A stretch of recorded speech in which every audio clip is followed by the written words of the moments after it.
አሰላሙ አለይኩም ወራህመቱላሂ ወበረካቱ። የሆነ በጣም ወደው ከባድ እንግዳ ለኔ ዛሬ ይዤ መጥቻለሁ። አንድ ለጥያቄ ጠይቀዋለሁ። አብረን ይኸው እሺ። ሰላም አለይኩም ወራህመቱላሂ ወበረካቱ። እንኳን አደረሰን፣ እንኳን አብሮ ደረሰን። እስኪ ወአለይኩም ሰላም ወራህመቱላሂ ወበረካቱ። እንኳን አብሮ ደረሰን። ኢንሻአላህ እዚህ ወጥተህ ስላገኘህ በጣም ደስ ብሎኛል። እኔም በጣም ደስ ብሎኛል ወላሂ። እዚህ አላመንኩም።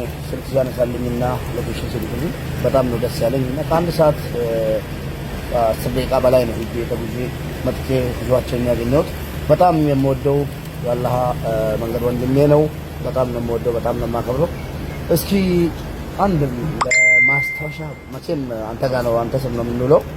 እስኪ አንድ ነገር አንድ ጥያቄ ላስቸግርህ።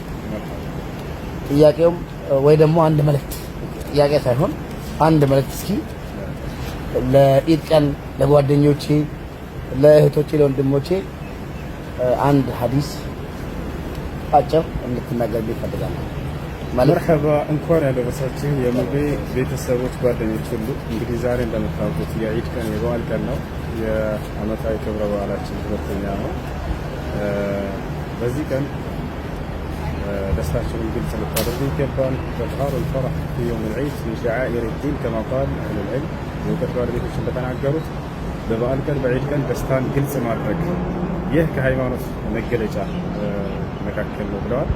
ደስታችሁን ግለጹ። እንዲሁም ደግሞ በዚህ በበዓል ቀን ጓደኞቻችሁን፣ ቤተሰቦቻችሁን፣ ዘመድ አዝማዳችሁን በመዘየር በመልካም ስራ አሳልፉ ትላለህ። ማሻአላህ ተባረከላሁ። ወአለይኩም ሰላም ወራህመቱላሂ ወበረካቱ። ወላሂ በጣም ወደው በጣም ማከብረው ወንድሜ ነው። ጀዛከላሁ ኸይረን። ቴንኪው፣ እናመሰግናለን።